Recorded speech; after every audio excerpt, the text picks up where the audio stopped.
Good morning students. जैसे आज मैं आपको टाइप्स ऑफ डिस्टोर्शन के बारे में बताऊंगा। इसे पिछले क्लास में आपने पढ़ा डिस्टोर्शंस होता क्या है, और आज हम पढ़ेंगे टाइप्स ऑफ डिस्टोर्शन। जैसे कि यहाँ पे आप देख रहे हैं डिफरेंट टाइप्स के डिस्टोर्शंस हैं। First is amplitude distortion, second हमारा है हार्मोनिक डिस्टोर्शन, एंड थर्ड है फ्रीक्वेंसी डिस्टोर्शन, एंड फोर्थ है फेज डिस्टोर्शन, जिसको हम डिले डिस्टोर्शन भी कहते हैं। हम इन सभी डिस्टोर्शंस को वन बाय वन करके डिटेल्स में पढ़ेंगे।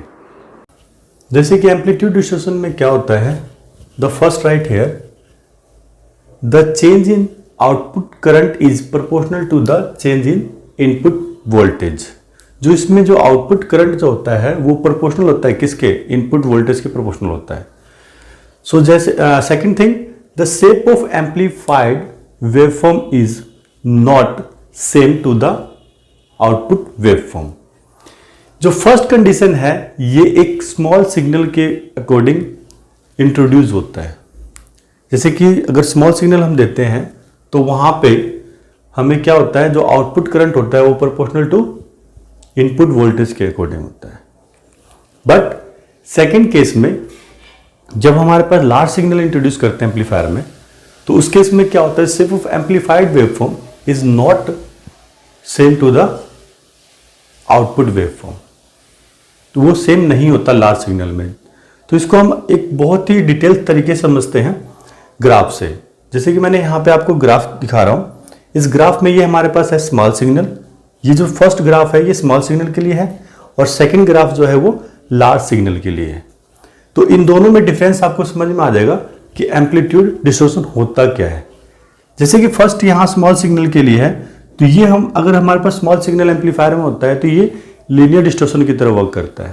बट जैसे ही लार्ज सिग्नल इंट्रोड्यूस होता है तो नॉन लीनियर की तरह काम करता है। जैसे फर्स्ट ईयर आप देख रहे हैं यहाँ पे फर्स्ट में कि स्मॉल सिग्नल है, तो जैसे हम यहाँ पे V यानी वोल्टेज इनपुट दे रहे हैं यहाँ से, तो ये मतलब यहाँ पे आउटपुट में आ रहा है। तो ये क्या कर रहा है, सेम जैसे जो हमारे पास इनपुट में है वैसे अकॉर्डिंग हमारे पास क्या दिख रहा है, यहाँ पे सेम आउटपुट वेवफॉर्म दिख रहा है। तो इस प्रकार के सिग्नल्स को हम क्या कहते हैं, स्मॉल सिग्नल्स। और ये हमारा एक लीनियर डिस्टोर्शंस भी होता है, और इस डिस्टोर्शन को भी हम, बट सेकेंड केस में क्या होता है, लार्ज सिग्नल।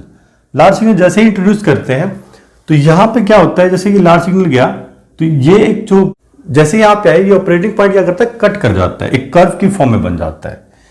यहां पे क्या है, ये कर्व बन रहा है। तो जैसे इस ऑपरेटिंग पॉइंट को डिस्टॉर्ट करता है तो यहां पे देख रहे हैं आप, ये क्या हो रहा है, ये यहां पे थोड़ा सा डिस्टॉर्ट हो रहा है। तो ये हमें, मैंने जैसे एक डॉटेड सिग्नल से आपको मैंने बताया है, तो इस पॉइंट को हम क्या कहते हैं, डिस्टोर्शन। तो यहां पे हमें एक प्योरली आउटपुट वेवफॉर्म नहीं मिल पा रहा है, ये डिस्टॉर्टेड आउटपुट वेवफॉर्म मिल रहा है। इस प्रकार के सिग्नल्स को हम क्या कहते हैं, नॉन लीनियर डिस्टोर्शन। और नॉन लीनियर डिस्टोर्शन को भी हम क्या कहते हैं, एम्पलीट्यूड डिस्टोर्शन। स्टूडेंट्स, आज की क्लास में हमने क्या जाना, एम्पलीट्यूड डिस्टोर्शन के बारे में, कि कैसे एक एम्पलीफायर में एम्पलीट्यूड डिस्टोर्शन इंट्रोड्यूस होता है, और इसका कैसे वर्किंग है, वर्किंग कैसे है, और इसको हम लीनियर और नॉन लीनियर डिस्टोर्शन कहते हैं। एम्पलीट्यूड डिस्टोर्शन है जो कि एक लीनियर और नॉन लीनियर वेवफॉर्म में आउटपुट में प्रोवाइड करता है। तो इस प्रकार जैसे कि हमने देखा यहाँ पे लास्ट क्लास में, जैसे कि आपको डेफिनेशन से समझ में आया कि आउटपुट करंट जो है वो proportional to the input voltage के प्रोपोर्शनल होता है। और सेम जो होता है एम्पलीफाइड वेवफॉर्म लार्ज सिग्नल में सेम नहीं होता है। और यहाँ से ग्राफ से भी आपने समझा कि जैसे इनपुट दे रहे हैं वहां पे क्या हो रहा है, कर्व की फॉर्म में, मतलब ये ऑपरेटिंग पॉइंट को कट नहीं कर पाता है, जिसकी वजह से यहाँ पे क्या हो रहा है, हमें डिस्टॉर्टेड वेवफॉर्म मिल रहा है।